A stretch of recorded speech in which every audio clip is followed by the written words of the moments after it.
नमस्कार दोस्तों, ज्ञान मीमांसा के यूट्यूब चैनल में आप सभी का स्वागत है। जैसे कि हम छत्तीसगढ़ का आधुनिक इतिहास पढ़ रहे हैं, जिसमें हम हमने अभी तक के भारत छोड़ो आंदोलन के पहले के टॉपिक को पढ़ लिया है। इस वीडियो से हम यहाँ से स्टार्ट करेंगे और इस वीडियो में छत्तीसगढ़ का आधुनिक इतिहास पूरा कंप्लीट हो जाएगा। पूरा 1947 स्वतंत्रता अधिनियम जब आता है तब जो है छत्तीसगढ़ में क्या प्रभाव पड़ता है, कहाँ कहाँ ध्वज फहराए जाते हैं, वहाँ तक कंप्लीट देखेंगे। तो यहाँ भी हम क्या देखेंगे, भारत छोड़ो आंदोलन जो राष्ट्रीय स्तर पर चलने वाला आंदोलन था, उसका छत्तीसगढ़ में प्रभाव क्या रहा है उसे देखेंगे। तो चलिए वीडियो की शुरुआत करते हैं। अगर इससे पहले की वीडियो आपने नहीं देखा है तो आप हमारे यूट्यूब चैनल में जाके देख सकते हैं। तो चलिए, सबसे पहले है भारत छोड़ो आंदोलन प्रारंभ करने के प्रमुख कारण क्या थे, उसे दिया गया है। तो 1942 के भारत छोड़ो आंदोलन स्टार्ट करने के लिए क्या क्या कारण थे। तो पहला देखिए, अगस्त प्रस्ताव। 8 अगस्त 1940 को आया होता है अगस्त प्रस्ताव। इनमें भारत की पूर्ण स्वतंत्रता का प्रावधान न होना। तो ब्रिटिशों द्वारा अगस्त प्रस्ताव लाया जाता है 8 अगस्त 1940 में। इसमें भारत को पूर्ण स्वतंत्रता नहीं देकर एक उपनिवेशिक तौर पर जो है रखने की बात की रहती है। इस कारण जो है यह आंदोलन जरूरी हो जाता है। दूसरा है व्यक्तिगत सत्याग्रह। व्यक्तिगत सत्याग्रह असफल हो चुका था 17 अक्टूबर 1940 को, क्योंकि बड़े बड़े नेताओं को जेल में डाल दिया गया था। इस कारण जो है असफल हो गया था व्यक्तिगत सत्याग्रह, जो कि 17 अक्टूबर 1940 को बंद हो गया। उसके बाद द्वितीय विश्व युद्ध की परिस्थितियां। साथ ही इस समय जो है द्वितीय विश्व युद्ध की परिस्थितियां उत्पन्न हो गया। भारत पर जापान आक्रमण का खतरा। तो द्वितीय विश्व युद्ध में भारत को भी शामिल कर लिया गया था, इस कारण जापानी आक्रमण का भी खतरा था। क्रिप्स मिशन 1942 के झूठे वादे। तो 1942 में क्रिप्स मिशन आया था, उसमें ऐसे ऐसे वादे किए गए थे जो उनके द्वारा पूरा नहीं किया गया, तो वो सभी झूठे वादे थे। इस कारण जो है यह आंदोलन और जरूरी हो गया था। ब्रिटिश प्रधानमंत्री चर्चिल का वैश्विक स्तर पर भारत के विरुद्ध मिथक प्रसार करना। तो यह भी जो है बहुत इंपॉर्टेंट हो जाता है। तो क्या करते हैं, भारत के विरुद्ध मिथक प्रसार करने लगते हैं ब्रिटिश के प्रधानमंत्री चर्चिल। तो इन सभी कारणों की वजह से भारत छोड़ो आंदोलन जो है करना बहुत ज़्यादा आवश्यक था। तो देखिए, अब वर्धा प्रस्ताव, इसके लिए वर्धा में कांग्रेस का अधिवेशन लगता है वर्धा में, जिसे वर्धा प्रस्ताव के नाम से जानते हैं। 1942 में 14 जुलाई 1942 को गांधी जी के भारत छोड़ो आंदोलन प्रारंभ करने के प्रस्ताव को पारित करने हेतु कांग्रेस की वर्धा अधिवेशन में भारत छोड़ो आंदोलन प्रस्ताव को समर्थन किया गया था। तो गांधी जी द्वारा लाया गया था यह भारत छोड़ो आंदोलन, उसे प्रस्ताव को समर्थन, कांग्रेस का समर्थन दिलाने के लिए वर्धा में एक अधिवेशन होता है और उसी अधिवेशन में इस प्रस्ताव का समर्थन किया जाता है। तिलक जी की पुण्यतिथि का आयोजन प्रयागराज में। तो 1 अगस्त 1942 को बाल गंगाधर तिलक जी की पुण्यतिथि का आयोजन किया जाता है प्रयागराज में। इससे क्या प्रभाव पड़ता है, छत्तीसगढ़ के रायपुर, बिलासपुर, दुर्ग के विभिन्न स्थानों में इस कार्यक्रम के माध्यम से जन जागृति लाने का भी प्रयास देखा जाता है। तो छत्तीसगढ़ में तिलक जी की पुण्यतिथि आयोजन का भी कार्यक्रम रखा जाता है। अगला देखिए, अखिल भारतीय कांग्रेस कमेटी की बैठक। तो ये ग्वालियर टैंक बम्बई में होगा। तो बम्बई ग्वालियर टैंक में अखिल भारतीय कांग्रेस कमेटी का क्या होता है, बैठक होता है 8 अगस्त 1942 को। तो 8 अगस्त 1942 भारत छोड़ो आंदोलन में वर्धा प्रस्ताव के प्रावधानों की मंजूरी। तो वर्धा प्रस्ताव में क्या किया गया था, सभी समर्थन दिए थे, उसमें समर्थन दिए थे भारत छोड़ो आंदोलन के लिए। अब यही ग्वालियर टैंक में जब होता है, बम्बई के ग्वालियर टैंक में कांग्रेस कमेटी की बैठक, उसमें जो है इस प्रस्ताव को मंजूरी देने के लिए किया जाता है। तो परिणाम क्या निकलता है, अखिल भारतीय कांग्रेस कमेटी, एक मिनट देखिए, अखिल भारतीय कांग्रेस कमेटी ने न्याधि कुछ कुछ संशोधन करके न्यून अधिक संशोधन के साथ भारत छोड़ो आंदोलन को मंजूरी प्रदान की। तो छोटा छोटा संशोधन करके जो है क्या किया जाता है, भारत छोड़ो आंदोलन को सहमति प्रदान किया दिया जाता है। इसमें छत्तीसगढ़ के शामिल लोगों की यहाँ से देखिए, व्यक्ति कौन कौन से छत्तीसगढ़ के शामिल थे इस ग्वालियर टैंक वाले बैठक में, इसे आपको याद रखना है। पंडित रविशंकर शुक्ल, महंत लक्ष्मीनारायण दास, द्वारका प्रसाद मिश्र, कुंज बिहारी अग्निहोत्री, यति रतन लाल जैन, बैरिस्टर छेदीलाल, घनश्याम सिंह गुप्त, खूबचंद बघेल। तो 8 नेताओं का नाम याद रखना है, ये छत्तीसगढ़ के हैं जिन्होंने ग्वालियर टैंक में भाग लिया था। अगला देखिए, भारत छोड़ो आंदोलन की अब शुरुआत कहाँ से होता है। तो 8 अगस्त 1942 को यह पारित हो गया और 9 अगस्त 1942 से भारत छोड़ो आंदोलन की शुरुआत होता है। 9 अगस्त 1942 को महात्मा गांधी जी द्वारा इस आंदोलन की शुरुआत किया जाता है। काकोरी ट्रेन एक्शन, यह 9 अगस्त 1925 को हुआ रहता है काकोरी ट्रेन एक्शन, इनकी 17वीं वर्षगांठ के अवसर पर। तो इसी के 17वां वर्षगांठ रहता है, उसी के अवसर पर 9 अगस्त 1942 को इसे अगस्त क्रांति के नाम से भी जानते हैं। अगस्त क्रांति अर्थात भारत छोड़ो आंदोलन की शुरुआत गांधी जी द्वारा किया गया। तो भारत छोड़ो आंदोलन को ही अगस्त क्रांति के नाम से जानते हैं। 9 अगस्त 1942 को प्रारंभ हुआ था और इसके लिए जो मंजूरी के लिए कांग्रेस का अधिवेशन लगा था ग्वालियर टैंक में, वह 8 अगस्त को लगा था। चलिए इसके आगे देखिए, इसी के संबंध में होता है मलकानपुर मध्य प्रांत की सीमा पर है मलकानपुर, छत्तीसगढ़ के प्रमुख नेताओं की गिरफ्तारी कर लिया जाता है। तो जो भाग लिए थे ग्वालियर टैंक में वे वापस लौट के आ रहे थे छत्तीसगढ़, तो उन्हें जो है गिरफ्तार कर लिया जाता है मलकानपुर स्टेशन में। 9 अगस्त 1942 को मलकानपुर मध्य प्रांत की सीमा से लगा हुआ है। इनके गिरफ्तारी नेता थे 8 अगस्त 1942 को ग्वालियर टैंक मैदान बंबई से छत्तीसगढ़ के नेता भारत छोड़ो आंदोलन के प्रारंभ करने के प्रस्ताव के समर्थन हेतु पहुंचे थे। अगस्त क्रांति के प्रस्ताव को मंजूरी मिलने के बाद 9 अगस्त 1942 को बंबई से रायपुर की ओर ट्रेन से रवाना हुए। इन नेताओं को गिरफ्तार करने की आशंका थी, अतः उन्होंने द्वारिका प्रसाद मिश्र के सुझाव पर मध्य प्रांत की सीमा में स्थित मलकानपुर तक ही टिकट खरीदा था। इस कारण छत्तीसगढ़ के निम्नलिखित नेताओं को 9 अगस्त 1942 को मलकानपुर रेलवे स्टेशन पर गिरफ्तार कर नागपुर जेल में बंद कर दिया जाता है। तो देखिए, मलकानपुर से गिरफ्तार होने वालों को पूछा जाता है तो किनको किनको मलकानपुर से गिरफ्तार किया गया था, तो आप देख सकते हैं कौन कौन शामिल थे। पंडित रविशंकर शुक्ल, घनश्याम सिंह गुप्ता, बैरिस्टर छेतीलाल, महंत लक्ष्मणदास, यतियादन लाल, द्वारिका प्रसाद मिश्र, सेठ शिवदास डागा, नारायण राव मेघावले, DS मेहता, डॉक्टर खूबचंद बघेल, कुंज बिहारी अग्निहोत्री। तो इन नेताओं को जो है मलकानपुर में गिरफ्तार किया जाता है। भारत छोड़ो आंदोलन के दौरान गिरफ्तार हुए नेता एवं स्थान, तो कौन कौन से नेता किस स्थान से गिरफ्तार होते हैं यह भी पूछा जाता है। तो आप देख सकते हैं इसे, तो मलकानपुर से इतने सारे नेता गिरफ्तार हुए थे। इस पंडित रविशंकर शुक्ल, उनके साथ बहुत सारे जो अभी पढ़े हैं इन सभी नेता जो है गिरफ्तार हुए थे। रायपुर से देखिए, रायपुर से तीर्थनाथ तिवारी, याकूब यली। बिलासपुर से अमर सिंह सहगल, हर नारायण वाजपेयी। दुर्ग से रघुनंदन प्रसाद सिंह राव और लक्ष्मण सिंह देशमुख। बेमेतरा से VY तामस्कर, विश्वनाथ दास यादव तामस्कर। नागपुर से रामकृष्ण ठाकुर, वल्लभ दास गुप्ता। तो इन सभी का नाम और स्थान आप सभी को याद रखना है। चलिए, अब रायपुर में जो घटना होता है इसी दौरान, भारत छोड़ो आंदोलन के दौरान रायपुर में क्या क्या घटना घटित होगा उसे देखिए। तो रायपुर में एक विशाल जुलूस निकाला जाता है। 9 अगस्त 1942 को रायपुर में एक विशाल जुलूस निकाला जाएगा राष्ट्रीय विद्यालयों के विद्यार्थियों द्वारा, जिसके नेतृत्व करेंगे त्रेतानाथ तिवारी। तो राष्ट्रीय विद्यालय के विद्यार्थियों द्वारा एक जुलूस निकाला गया जिसे रायपुर के विशाल जुलूस के नाम से जानते हैं, जिसके नेतृत्व करते थे त्रेतानाथ तिवारी। साथ में उनके सहयोगी थे कमल नारायण शर्मा, देखिए कमल नारायण शर्मा, रणवीर सिंह शास्त्री, जय नारायण पांडे। तो करमल नारायण, रणवीर सिंह, जय नारायण पांडे। इसके अलावा भगवती चरण शुक्ला, रामानंद दुबे, राजेंद्र कुमार चौबे, विजय दीक्षित, गिरिजा शंकर मिश्र, राम गोपाल, नारायण राव अंबिलकर, नागरदास, गणेश प्रसाद अग्रवाल, हजारीलाल वर्मा, माधव प्रसाद परघनिया। तो ये प्रमुख सहयोगी थे रायपुर के विशाल जुलूस के। और इसका कारण क्या था? इसका प्रमुख कारण था गांधी जी की गिरफ्तारी। इसी के कारण हड़ताल रखी गई तथा सभी स्कूल, कॉलेज एवं बाजार बंद रहे तथा शाम को राष्ट्रीय विद्यालय के हजारों की भीड़ जुलूस के रूप में निकली। इस दौरान अंग्रेजों भारत छोड़ो, गांधी जी की जय जैसे गगनभेदी नारों के साथ जुलूस आगे बढ़ती गई। इस जुलूस में सभी वर्ग अर्थात विद्यार्थी, व्यापारी, मजदूर, मध्यम वर्गीय के लोग शामिल थे। जुलूस आगे चलकर सभा में तब्दील हो गई, जिसकी अध्यक्षता त्रेतानाथ तिवारी के द्वारा किया गया था। ब्रिटिश प्रशासन के निर्देश पर स्थानीय पुलिस ने 9 अगस्त को प्रातः रायपुर जिला कांग्रेस कमेटी के कार्यालयों को बंद करवा दिया, जिससे कार्यकर्ताओं में आक्रोश उत्पन्न हो गया था। तो ये रायपुर का विशाल जुलूस था।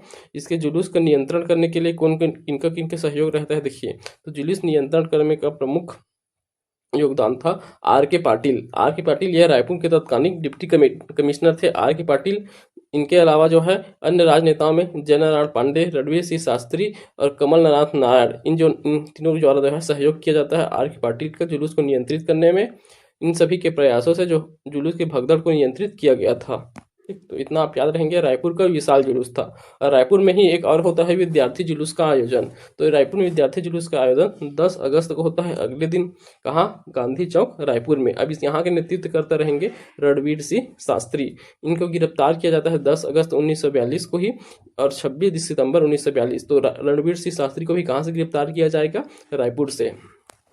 देखिए, अब शामिल छात्र थे। तो इस छात्र आंदोलन में कौन कौन कहाँ के छात्र शामिल थे, तो छत्तीसगढ़ महाविद्यालय के विद्यार्थी शामिल थे इस जुलूस में। इस महाविद्यालय के छात्रों ने विशाल जुलूस का आयोजन कर अंग्रेजों द्वारा अंग्रेजों भारत छोड़ो के नारे लगाए थे। तो अंग्रेजों भारत छोड़ो के नारे देख रहे हैं, तो यह भी भारत छोड़ो आंदोलन का ही एक हिस्सा था। इनमें अन्य सदस्य घनश्याम वर्मा, बद्री प्रसाद शुक्ल, त्रेतानयाथ तिवारी, तो ये सभी जो है इसके प्रमुख सदस्य थे।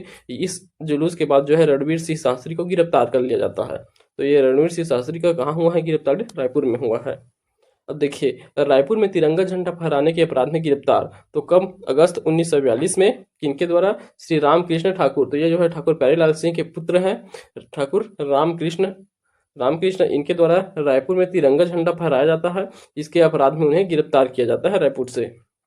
अगला देखिए टेलीफोन लाइनों को काटने एवं रेल पटरियों को उखाड़ने का प्रयास करने के अपराध में गिरफ्तार, तो यह कार्य कौन करते हैं, देखिए ये बहुत ही बड़ा कार्य था।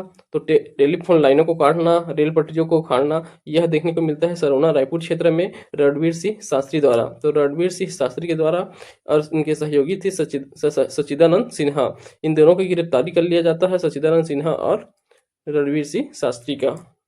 अगला देखिए डायनामाइट केस, तो ये डायनामाइट केस बहुत ही ज़्यादा इंपॉर्टेंट है। डायनामाइट केस, इससे पहले रायपुर षड्यंत्र देखे थे 1942 का ही, तो रायपुर षड्यंत्र के बाद दूसरा बहुत इंपॉर्टेंट है ये डायनामाइट केस। तो देखिए इसके नेतृत्व करना है बिलख नारायण अग्रवाल, उसका रायपुर षड्यंत्र का कौन थे, रायपुर षड्यंत्र का परसराम सोनी नेतृत्व करते थे, परसराम सोनी, और यहाँ है बिलख नारायण अग्रवाल डायनामाइट केस में। इसके सहयोगी के रूप में ईश्वरी चरण शुक्ला, जयनारायण पांडे, नागरदास बावरिया, सुधीर मुखर्जी, नारायण दास राठौर और गोपाल यदु, ये सभी सहयोगी थे।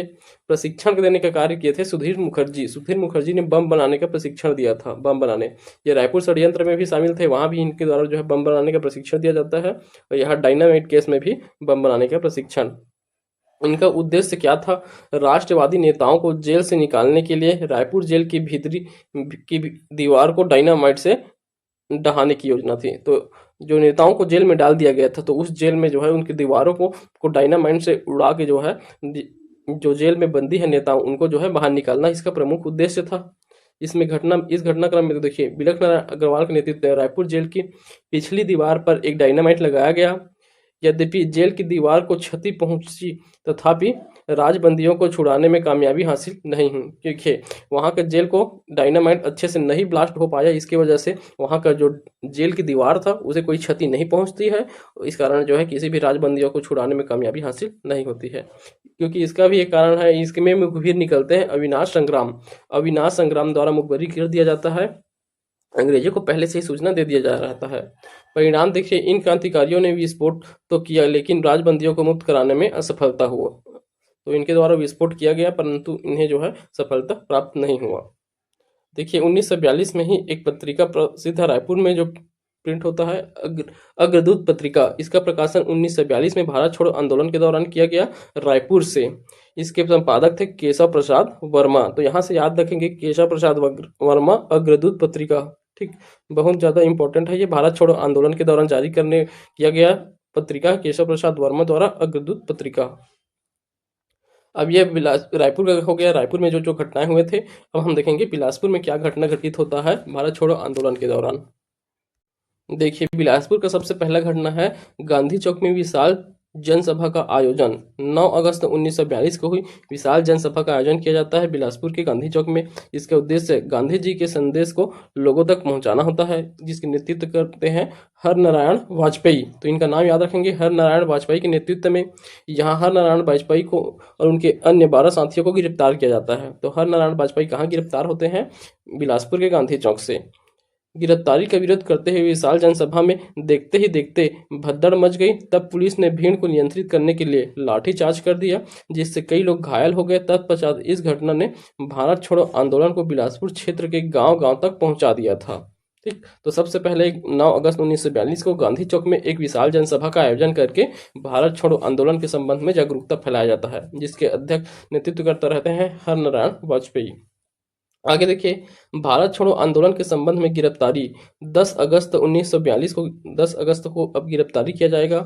कारण था गांधी चौक पर 9 अगस्त 1942 की घटना के अनुक्रम में ही स्थान बिलासपुर में गिरफ्तारी किया जाता है अमर सिंह सहगल का, यदुनंदन प्रसाद श्रीवास्तव, रामचरण राय, राम प्रसाद राम गोपाल तिवारी, मुकुंद राव चिखले, गणेश प्रसाद, चिंतामणि और तलवार, इन सब की गिरफ्तारी जो है बिलासपुर से किया गया है। तो इन सभी का नाम आप याद रखेंगे, बिलासपुर से गिरफ्तार होने वाले राजनेताएं हैं।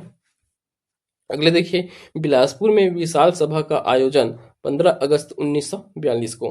तो 15 अगस्त के दिन जो है बिलासपुर में एक विशाल सभा का आयोजन किया जाता है, जिसके नेतृत्वकर्ता कालीचरण रहते हैं। इसके डिक्टेटर के रूप में राजकिशोर वर्मा को नियुक्त किया जाता है। डिक्टेटर बिलासपुर जिले में भारत छोड़ो आंदोलन हेतु संचालन किया जाता है।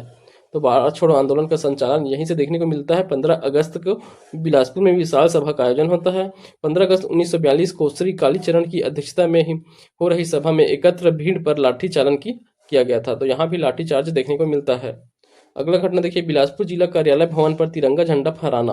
तो ये किनके द्वारा किया गया था? बिलासपुर जिला कार्यालय भवन पर जगोबा बाग द्वारा जो है 22 अगस्त 1942 को तिरंगा झंडा फहराया गया था बिलासपुर जिला कार्यालय के भवन में। भुवनेश्वर भास्कर के नेतृत्व में विशाल जुलूस का आयोजन 2 अक्टूबर 1942 को निकाला गया। तो भुवन भास्कर के नेतृत्व में निकाला गया था विशाल जुलूस बिलासपुर में ही 2 अक्टूबर को। यहाँ शामिल नेता में रामचरण श्रीवास्तव, छोटेलाल जोगी, मोहन सिंह, कालिका प्रसाद, ये सभी नेता शामिल थे। 2 अक्टूबर को गांधी जयंती समारोह मनाने का निर्णय लिया गया, किंतु शहर में धारा 144 लागू था। 144 लागू होने के बाद भी यहाँ विशाल जुलूस निकाला गया भुवनेश्वर भास्कर सिंह द्वारा 2 अक्टूबर को। देखिए, आईजी जठार साहब का बिलासपुर जेल में कैद क्रांतिकारियों द्वारा विरोध किया गया। तो यह देखिए, यह भी बहुत महत्वपूर्ण घटना है। आईजी जठार साहब थे, उनका बिलासपुर जेल में आगमन होता है, यात्रा में आते हैं, तो वहाँ के कैदियों द्वारा जो है उनका विरोध किया जाता है। केंद्रीय जेल बिलासपुर आते हैं, निरीक्षण करता तत्कालीन आईजी जठार साहब थे, तो निरीक्षण के लिए आए होते हैं। जब जठार जेल का निरीक्षण करने पहुंचे, तब कैदियों ने गद्दे में वंदे मातरम लिखकर ब्रिटिश शासन का विरोध किया। तो गद्दे में वंदे मातरम लिखकर विरोध करते हैं। इस कृत्य हेतु गणेश प्रसाद एवं भूरेलाल को कठोर दंड दिया जाता है। तो ये गणेश प्रसाद और भूरेलाल जो है कैदी ही थे, इन्हें जो है कठोर दंड दिया जाता है, क्योंकि इन्होंने गद्दे में वंदे मातरम लिखकर जो है उनका विरोध किया था। आगे देखिए, जांजगीर चांपा की घटनाक्रम को देखेंगे। अब जांजगीर चांपा में भी कुछ घटनाएं देखने को मिलता है भारत छोड़ो आंदोलन के दौरान। तो सिवनी नारायण में नेतृत्व किया गया। दिसंबर 1942 में नेतृत्व करते थे कपिल नाथ वर्मा, पंडित लाल जी और झाड़ू राम यादव, इनके द्वारा नेतृत्व किया गया। इनके अलावा मालूराम, भुरवाराम, सुकुल राम इनके सहयोगी थे। पंडित रामेश्वर प्रसाद अवस्थी ने सन 1942 के आंदोलन में लाल सेना के कार्यकर्ता श्याम नारायण तिवारी को आश्रय देकर साहसीपूर्ण कार्य किया था। तो रामेश्वर प्रसाद अवस्थी जो है, किन्हें लाल सेना के कार्यकर्ता थे नाम नारायण तिवारी, उन्हें जो है अपने निवास स्थल पर आश्रय दिया था। श्री नारायण में जो नेतृत्व हुआ है उसमें कपिल नाथ शर्मा, लाल जी और झाड़ू राम, इनका नाम याद रखेंगे। जांजगीर चांपा में घटना को देखिए तो 1942 में कचहरी चौक पर तिरंगा फहराया जाता है। किनके द्वारा? योग निधि, जिसे अवरिद के निवासी थे योग निधि, इनके द्वारा जो है कचहरी चौक पर तिरंगा फहराया जाता है जांजगीर चांपा के। आगे दुर्ग में क्या घटना घटित हुआ उसे देख लीजिए। तो दुर्ग में एक विशाल जुलूस 9 अगस्त को ही निकलता है। 9 अगस्त 1942 को विशाल जुलूस दुर्ग जिला कांग्रेस कमेटी को भारत छोड़ो आंदोलन के प्रारंभ होते ही अवैध घोषित कर दिया गया था। तो दुर्ग जिले का कांग्रेस कमेटी है उसे अवैध घोषित कर दिया। कब? जब से यह स्टार्ट हुआ 9 अगस्त 1942 को। गिरफ्तारी किया जाता है दुर्ग से। किनका गिरफ्तारी हुआ है देखिए, लक्ष्मण सिंह देशमुख का, रत्नाकर झा का, मोहनलाल बकलीवाला का, केशवलाल गुमास्ता, गणेश प्रसाद, इन सभी का क्या गिरफ्तारी होता है दुर्ग से। परिणाम देखिए, इस गिरफ्तारी के विरोध में दुर्ग में हड़ताल आयोजन कर बाजार की सभी दुकानें एवं सरकारी ऑफिसों को बंद करने का ऐलान कर दिया गया था। अब देखिए, दुर्ग में और 2 महत्वपूर्ण घटना घटित होता है। दुर्ग में आगजनी की घटना देखने को मिलता है। तो 2 जगह में का आगजनी होगा, पहला कचहरी में और दूसरा जो है नगर पालिका भवन में। तो कचहरी का आगजन 28 अगस्त 1942 को किनके द्वारा? रघुनंदन सिंगरोल, इनके सहयोगी थे मोतीलाल श्रीवास्तव। वही 5 सितंबर 1942 को रघुनंदन सिंगरोल के ही द्वारा जो है नगर पालिका भवन में भी आगजनी की घटना दिखाई देगी। इसमें सहयोगी थे जसवंत सिंह ठाकुर। तो वहां आग लगा दिया गया कचहरी में और नगर पालिका में रघुनंदन सिंगरोल द्वारा। आयोग द्वारा दुर्ग जिला की कचहरी में आगजनी 21 अगस्त 1942 को लिया गया है। तो किसमें एक कचहरी का जो 28 अगस्त को हुआ था उसे 21 अगस्त लिया जाता है सीजीपीएससी द्वारा। तो आप इसे ध्यान में रख के जो है आंसर टिक करेंगे। 21 अगस्त 1942 को रघुनंदन सिंगरोल ने रायपुर नगर के टेलीफोन तार काट दिए थे। तो टेलीफोन तार काट दिया था रघुनंदन सिंगरोल द्वारा। दुर्ग में विद्यार्थियों ने कक्षाओं का बहिष्कार कर हड़ताल भी रखा था। ठीक, तो ये दो और घटना हो गए। इसके अलावा देखिए पाटन दुर्ग में एक विशाल जुलूस निकाला जाता है 15 सितंबर को। पाटन में 15 सितंबर 1942 को एक विशाल जुलूस निकाला गया। रामदेव आचार्य के नेतृत्व में घटना दुर्ग जिलाध्यक्ष ने भीड़ पर गोली चलाने का आदेश दिया, जिसमें 7 लोग मारे गए थे। तो यहाँ गोली चलाने का आदेश दिया गया था पाटन में निकलने वाले विशाल जुलूस में, जिसमें आंदोलनकारी कौन कौन थे? शिवराम, अयोध्या प्रसाद, मधु मंगल प्रसाद, खिलावन सिंह बघेल, राम नारायण, ये सभी नेता थे। यहाँ 7 लोग मारे जाते हैं गोली चलाने के आदेश के कारण। और देखिए अब इसके आगे देखेंगे बेमेतरा में गिरफ्तारी। 9 अगस्त 1942 को गिरफ्तार किया जाता है। बी वाई तामस्कर बेमेतरा के निवासी थे। इन्हें जो है बेमेतरा से गिरफ्तार किया जाता है। कारण था जिला काउंसिल बेमेतरा में ब्रिटिश शासन के खिलाफ विरोध प्रदर्शन करना। तो इनके द्वारा बेमेतरा जिला काउंसिल में विरोध प्रदर्शन किया गया था वाई बी तामस्कर द्वारा। अगला देखिए बलौदा बाजार के घटनाक्रम। बलौदा बाजार में युवकों का जुलूस निकला गया था 10 अगस्त 1942 को। 10 अगस्त को विद्यार्थी युवकों का जुलूस निकला गया, जिसमें गिरधारी लाल और मनोहर दीक्षित को गिरफ्तार किया जाता है। गिरधारी लाल और मनोहर दीक्षित का गिरफ्तारी बलौदा बाजार से होता है। अब देखिए भारत छोड़ो आंदोलन के दौरान और क्या अन्य घटनाएं हुए उसे देख लेते हैं।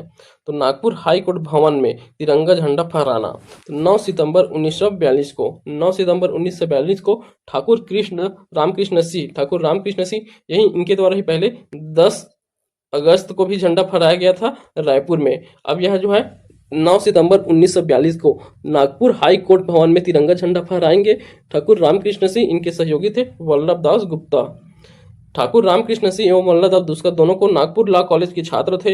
इन दोनों ने हाई कोर्ट में भवन पर तिरंगा झंडा फहराया। तिरंगा फहराने के कारण ठाकुर रामकृष्ण सिंह को गिरफ्तार कर लिया जाता है। तो यहाँ इनको गिरफ्तार किया जाता है नागपुर से। आगे देखिए छत्तीसगढ़ की रियासतों में भारत छोड़ो आंदोलन का प्रभाव। तो किन किन रियासतों में जो है इनका प्रभाव पड़ा है उसे यहाँ दिया गया है। रायपुर रियासत, सारंगढ़ रियासत, राजनांदगांव रियासत, छुईखदान रियासत और खैरागढ़। तो इन 5 रियासतों में जो है भारत छोड़ो आंदोलन का प्रभाव देखने को मिला है। और देखिए यहाँ तक जो है हमारा भारत छोड़ो आंदोलन जो है कंप्लीट हुआ। इसके आगे देखिए क्या दिया गया है, राष्ट्रीय राजनेताओं का छत्तीसगढ़ आगमन। तो छत्तीसगढ़ में कौन कौन राष्ट्रीय नेता जो है कब से कब तक के जो है आए हुए हैं उन्हें दिया गया है यहाँ। तो एक बार यहाँ देख लीजिए पूरा सबको, आपको जितने भी नेता अभी तक के पढ़े हैं छत्तीसगढ़ में आने वाले उन सभी के नाम आपको मिल जाएगा, किस कारण से आए थे वो भी मिल जाएगा। तो सबसे पहले आते हैं रविंद्रनाथ टैगोर, सितंबर 1902 में। व्यक्तिगत कारण से आते हैं रविंद्रनाथ टैगोर, सितंबर 1902 में। उसके बाद बाल गंगाधर तिलक जी का आगमन देखते हैं हम 2 बार आते हैं, 1907 में और 1918। 1907 में स्वदेशी आंदोलन के समय बिलासपुर आगमन होता है और 1918 में होम रूल लीग के प्रचार हेतु छत्तीसगढ़ आए थे। ठीक, तो 2 बार आए बाल गंगाधर तिलक। वी गिरी जो है ये मजदूर आंदोलन के समय आते हैं। 1920 में राजनांदगांव मजदूर मिल हड़ताल में समझौता के लिए आए थे वी गिरी। उनके बाद चौथा महात्मा गांधी 2 बार आते हैं, 20-21 दिसंबर 1920 में और दूसरे आता है 22-28 नवंबर 1933 में। 1920 और 1933 में देखिए पहली बार जो आते हैं उस समय असहयोग आंदोलन के प्रचार हेतु मौलाना शौकत अली के साथ आए। दूसरे बार जब आते हैं अछूत उद्धार उद्देश्य के साथ आते हैं, जिसमें इनके सहयोगी रहते हैं मीराबेन ठक्कर बापा एवं महादेव देसाई। ये सभी जो है छत्तीसगढ़ इनके साथ आते हैं। अगला देखिए तपस्वी सुंदरलाल इनके द्वारा लिखा गया भारत में अंग्रेजी राज। ये इस पुस्तक की रचना किया गया था तपस्वी सुंदरलाल द्वारा। ये जो है कहाँ, उत्तर प्रदेश के निवासी थे। 7 फरवरी 1921 को इनका आगमन होता है। भारत में अंग्रेजी राज के रचनाकार असहयोग आंदोलन के प्रचार हेतु आते हैं। उसके बाद देखिए डॉक्टर राजेंद्र प्रसाद 2 बार आते हैं छत्तीसगढ़, एक 1921 में और दूसरे 1935 में। तो 5 जुलाई 1921 को असहयोग आंदोलन के दौरान छत्तीसगढ़ के बिलासपुर में सी राजगोपालाचारी, सुभद्रा कुमारी चौहान एवं लक्ष्मण सिंह चौहान के साथ आगमन होता है डॉक्टर राजेंद्र प्रसाद का। वही 11 दिसंबर 1935 को दूसरी बार छत्तीसगढ़ में इनका आगमन होता है। जवाहरलाल नेहरू 1936 में 6वें शिक्षक सम्मेलन में भाग लेने हेतु रायपुर आए थे। सरदार वल्लभ भाई पटेल 2 बार आएंगे, एक बार 1940 में 18 जनवरी 1940 को कांग्रेस भवन के उद्घाटन के लिए रायपुर और 1947 में देशी रियासतों को विलीनीकरण के लिए जो मीटिंग रहता है उसमें भाग लेने आते हैं सरदार वल्लभ भाई पटेल। ठीक। तो 2 बार आए हुए छत्तीसगढ़ यात्री नेताओं की सूची यहाँ फिर से दिया गया है। तो बाल गंगाधर तिलक 2 बार आए थे 1907 और 1918 में, महात्मा गांधी 2 बार 1920 और 33 में, राजेंद्र प्रसाद 1921 और 1935 में, सरदार पटेल 1940 और 47 में। ठीक, तो इनको आप याद रखेंगे। उसके बाद देखिए यहाँ से जो है स्टार्ट है राजनीतिक विकास 1943 से 1947 तक के जो राजनीतिक विकास हुआ उसको दिया गया है। क्या क्या इसके बाद घटना हुआ है 1943 से पश्चात, उसे देख लीजिए।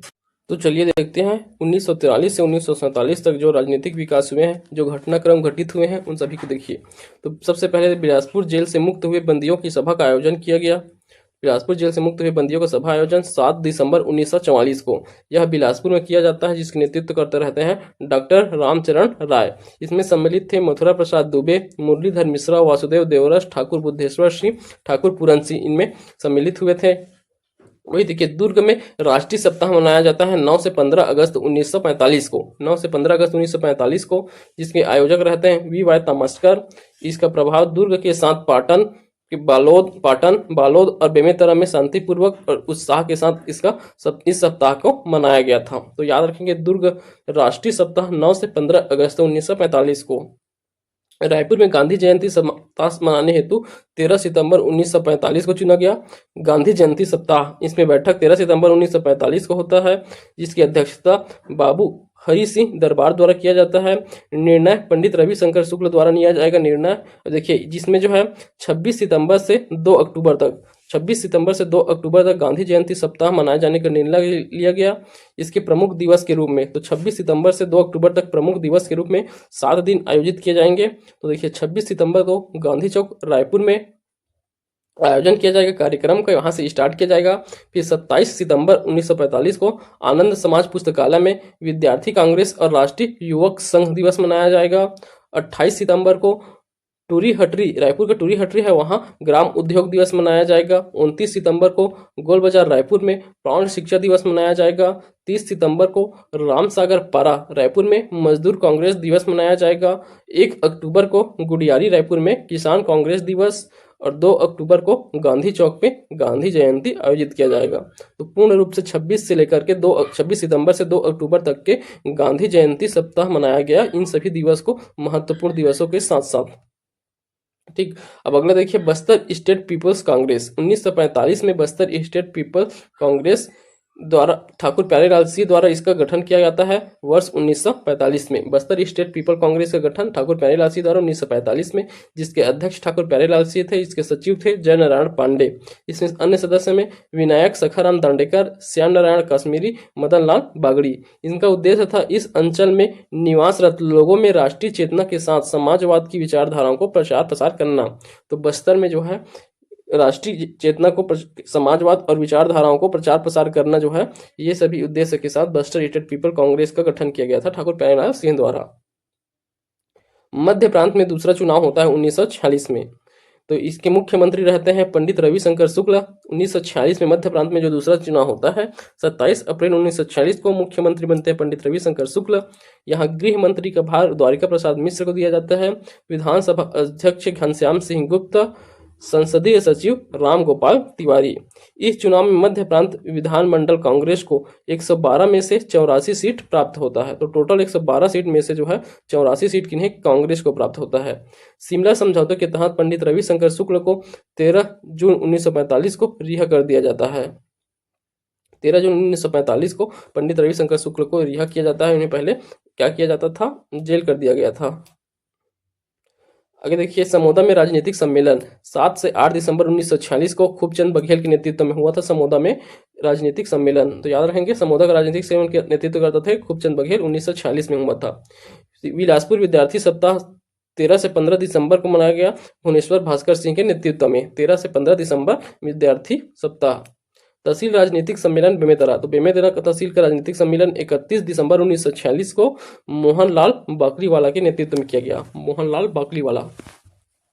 अगस्त दिवस का आयोजन 9 अगस्त 1946 को अगस्त दिवस मनाया गया भारत छोड़ो आंदोलन की याद में, क्योंकि इसी दिन जो है स्टार्ट किया गया था भारत छोड़ो आंदोलन, उसी की याद में मनाया गया 1946 में। जिला कमेटी ने जिला मुख्यालय पर एक तहसील कमेटी के ने तहसील मुख्यालय पर तिरंगा झंडा फहराया था। इस दिवस के दिन तिरंगा झंडा फहरा के जो है मनाया गया था।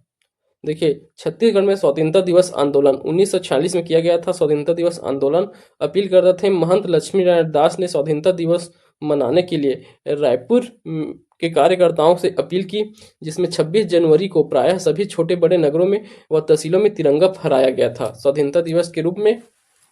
अब देखिए, संविधान सभा में छत्तीसगढ़ के निम्नलिखित 6 सदस्य जो है नियुक्त किए जाते हैं।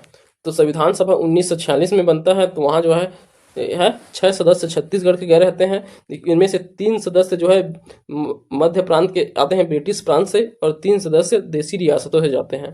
तो ब्रिटिश प्रांत वाले सदस्य कौन कौन और कहाँ से, देखिए, रायपुर से जाते हैं पंडित रविशंकर शुक्ल, बिलासपुर से चुने जाते हैं बैरिस्टर छेदीलाल, और दुर्ग से चुने जाते हैं घनश्याम सिंह गुप्त। तो इन तीनों को याद रखेंगे, ब्रिटिश प्रांत से रविशंकर शुक्ल, बैरिस्टर छेदीलाल और घनश्याम सिंह गुप्त।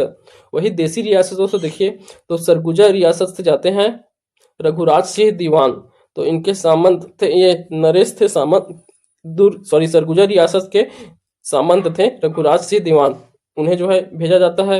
कांकेर रियासत से राम प्रसाद पोटाई को भेजा जाता है, और रायगढ़ रियासत से पंडित किशोर मोहन त्रिपाठी, तो किशोर मोहन त्रिपाठी इनके द्वारा जाया जाता है। तो इन तीनों का नाम याद रखना है, और यहाँ से इन तीनों का, तो रघुराज सिंह दीवान, राम प्रसाद पोटाई, पंडित किशोर मोहन त्रिपाठी, इनके द्वारा क्या संविधान सभा में सदस्य के रूप में नियुक्त किए जाते हैं। अब आगे देखिए, 9 सितंबर 1946 को संविधान सभा की पहली बैठक घनश्याम सिंह गुप्त को हिंदी प्रारूप समिति का अध्यक्ष नियुक्त किया गया था। तो देखिए, पहली बैठक होता है 9 सितंबर 1900, वहां घनश्याम सिंह गुप्त हमारे छत्तीसगढ़ दुर्ग से गए थे, उन्हें हिंदी प्रारूप समिति के अध्यक्ष नियुक्त किया गया। रघुराज सिंह दीवान छत्तीसगढ़ के सामंती नरेशों का, तथा पंडित किशोर मोहन त्रिपाठी और राम प्रसाद पोटाई ये जो है जनता का प्रतिनिधित्व कर रहे थे। तो रघुराज सिंह इनका सामंती नरेशों का प्रतिनिधित्व कर रहे थे, रघुराज सिंह, और ये दोनों पंडित किशोर मोहन त्रिपाठी और राम प्रसाद पोटाई ये जो है जनता का प्रतिनिधित्व कर रहे थे। आगे देखिए आप, 15 अगस्त 1947 को राजनेताओं के विभिन्न स्थानों पर झंडा फहराना। तब स्वतंत्रता दिवस के दिन झंडा फहराने का कार्यक्रम रखा जाता है, जिसमें छत्तीसगढ़ के प्रमुख नेताओं द्वारा कहां कहां से झंडा फहराया जाता है, यहां से क्वेश्चन पूछे जाते हैं। तो देखिए, पंडित रविशंकर शुक्ल द्वारा जो है यह मुख्यमंत्री रहते हैं मध्य प्रांत के, इस कारण जो है ये मुख्यमंत्री मध्य प्रांत का क्या रहता है, मुख्यालय नागपुर होता है। तो नागपुर के सीताबड़ी से जो है इनके द्वारा झंडा फहराया जाता है। वामन राव लाखे रायपुर गांधी चौक से झंडा फहराते हैं, स्वतंत्रता सेनानी वामन राव लाखे द्वारा। आर के पाटिल ये पुलिस लाइन रायपुर, क्योंकि आर के पाटिल जो है मध्य प्रांत के खाद्य मंत्री थे आर के पाटिल, तो पुलिस लाइन रायपुर से इनके द्वारा झंडा फहराया गया। घनश्याम सिंह गुप्त द्वारा दुर्ग में झंडा फहराया गया, इसे विधानसभा सदस्य थे। राम गोपाल तिवारी ये संसदीय सचिव थे, गांधी चौक बिलासपुर से इनके द्वारा जो है झंडा फहराया जाता है। इस अवसर पर पंडित रविशंकर शुक्ल ने कहा, हम जो स्वतंत्रता प्राप्त की है वह किसी दल पार्टी संप्रदाय की नहीं है। तो यह कथन कहा गया था पंडित रविशंकर शुक्ल द्वारा ध्वजारोहण के दौरान। हमने जो स्वतंत्रता प्राप्त की है वह किसी दल या पार्टी का नहीं, पार्टी या संप्रदाय का नहीं है। यह स्वतंत्रता इस पुरातन देश में रहने वाले प्रत्येक स्त्री, पुरुष और बालकों की है, यह कहा गया था। कमिश्नर के वी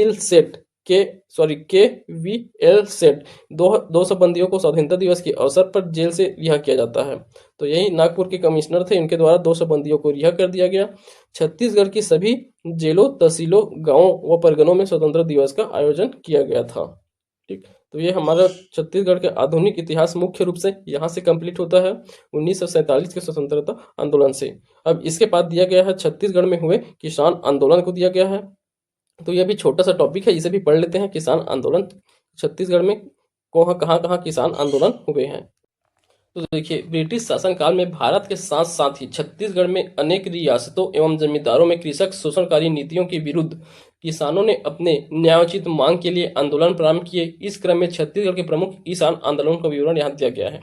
तो सबसे पहले कहाँ किस स्थान में किनके नेतृत्व में हुआ था किसान आंदोलन, वह दिया गया, उसे एक बार टेबल से पढ़ लीजिए। 1879-80 में राजनांदगांव में हुआ था सेवतर ठाकुर के नेतृत्व में पहला किसान आंदोलन। 1920 में कंडेल ग्राम में हुआ था सुंदरलाल शर्मा के, इन्हें हम डिटेल से पढ़ चुके हैं, कंडेल ग्राम नया सत्याग्रह के रूप में। 1937 से 39 में डंडी लोहारा में नरसिंह प्रसाद अग्रवाल के नेतृत्व में। 38-39 में छुई खदान में नारायण मिश्र हरसुल के नेतृत्व में। 1941 में सारंगगढ़ में दानी पटेल के नेतृत्व। 1944-45 कांकेर में इंदू केवट के नेतृत्व में। 1947 में शक्ति में हुआ था स्थानीय निवासियों के द्वारा। देखिए 17 अक्टूबर 1937 को आनंद समाज पुस्तकालय रायपुर में एक किसान सम्मेलन हुआ। इस सम्मेलन का नेतृत्व श्री कन्हैया लाल मिश्र ने किया था। तो इसे याद रखेंगे, आनंद समाज पुस्तकालय में रायपुर में क्या हुआ था, एक किसान सम्मेलन, उसका नेतृत्व करने वाले थे कन्हैया लाल मिश्र, जो 17 अक्टूबर 1937 को हुआ था। अब देखिए यही जो किसान आंदोलन है उन्हीं सबको दिया गया है यहाँ नक्शा, छत्तीसगढ़ के मानचित्र में उसे प्रेजेंट कर दिया गया है। तो जैसे छुई खदान का हुआ था, लगानबंदी आंदोलन था, रामनारायण मिश्र हरसूल, राजनांदगांव का बिगारी विरोधी आंदोलन था, 1979 टू 80 में हुआ था, सेवता ठाकुर, कांकेर में किसान आंदोलन हुआ, शक्ति में किसान आंदोलन, सारंगढ़ में किसान आंदोलन, और डंडी लोहारा का किसान आंदोलन, और कंडेल ग्राम में कंडेल नहर सत्याग्रह हुआ था। ठीक, अब इन सभी को यहाँ यहाँ विस्तृत वर्णन दिया गया है, देख सकते हैं। बिगारी विरोधी आंदोलन, तो यह राजनांदगांव में हुआ था। बिगारी विरोधी आंदोलन 1879-80 में नेतृत्व करते थे सेवता ठाकुर। इसमें घटनाक्रम को समझिएगा। सामंती व्यवस्था के तहत राजनांदगांव को भी एक सामंती राज्य का दर्जा मिला, जिसके रूलिंग चीफ 1870 में महंत घासीदास को नियुक्त किया गया था। परिणाम स्वरूप राजनांदगांव नगर के रूप में विकसित होने लगा और इससे जो है बेगारी प्रथा बढ़ी। इससे क्या हुआ, बेगारी प्रथा बढ़ी, क्योंकि यह नगर की ओर विकसित हो रहा था। तो जिससे किसानों ने त्रस्त होकर 1979 से 1979-80 में सेवता ठाकुर के नेतृत्व में एक आंदोलन चलाया, जिसे बेगारी विरोधी आंदोलन के नाम से जानते हैं। आगे देखिए, डोंडी लोहारा जमींदारी में किसान आंदोलन। डोंडी लोहारा जमींदारी में होता है 1937 से 39 तक के। यह स्थान है मालीथोरी बाजार गांव डोंडी लोहारा में, जिसके नेतृत्व करता नरसिंह प्रसाद अग्रवाल, सयूर प्रसाद अग्रवाल, दोनों भाई थे, और पंडित रत्नाकर झा। सहयोगी वली मोहम्मद होते हैं। इसके कारण होता है डोंडी लोहारा जमींदारी के जमींदार और उनके दीवान मनीराम पांडे ने शोषणकारी रीति नीति के कारण एकाएक अनेक सुविधा जैसे जंगल से चरी निस्तारी की सुविधाओं को क्षेत्रवासियों से वंचित कर दिया गया। घटना देखें तो 28 अगस्त 1937 को डोंडी लोहारा जमींदारी के समस्त किसानों ने एकत्र होकर मालीथोरी बाजार में एक विशाल जनसभा आयोजित किया, जिसके आयोजन में दीवान की गलत नीतियों की आलोचना की जाती है। साथ ही उनके अधिकारों के लिए संघर्ष का निर्णय लिया गया। किसानों ने आग्रह कर गांधीवादी नेता सरयू प्रसाद अग्रवाल के नेतृत्व में यह आंदोलन किया। 9 दिवस की अनशन रखी गया था। तो सरयू प्रसाद अग्रवाल द्वारा 9 दिन का अनशन रखा गया था। कालांतर में इस आंदोलन के नेता नरसिंह प्रसाद अग्रवाल, सरयू प्रसाद अग्रवाल एवं मौली मोहम्मद की गिरफ्तार कर उन पर मुकदमा चलाया गया और उनके साथ अन्य सत्याग्रहियों को भी सजा मिली। किंतु इस मंत्रिमंडल को समाप्त होने से पूर्व ही किसान सत्याग्रहियों और उनके नेताओं को जेल से रिहा कर दिया गया। परिणाम क्या निकलता है, विराट सम्मेलन का आयोजन 5 मई 1939 को ग्राम कुसुम कसा में हुआ, जिसके पश्चात चरी और निस्तार अधिकार के लिए कानून निर्माण किए गए। तो यह जो है एक सफल आंदोलन था। तो जो है क्या चरी निस्तारी, ये क्या होता था कि जंगल से जो है अपने पशुओं को चराने भी नहीं दिया जाता था। जंगल में जो है ग्रामीणों के पशुओं को चराने नहीं दिया जाता था, तो इसे जो है अब वापस ले लिया गया। जंगल में चरी और निस्तारी की जो है सुविधा फिर से जो है जारी कर दिया गया। आगे देखिए, प्रांतीय किसान सम्मेलन, यह 17 अक्टूबर 1937 को होता है आनंद समाज पुस्तकालय में, जिसके अध्यक्ष कन्हैया लाल मिश्र रहते हैं। इनके सहयोगी यति यतन लाल। यहाँ का उद्देश्य अपनी समस्याओं के मांग के रूप में रखकर प्रस्ताव पारित करना। तो अपनी समस्याओं को मांग के रूप में रखकर जो है प्रस्ताव पारित किया जाता था प्रांतीय किसान सम्मेलन में।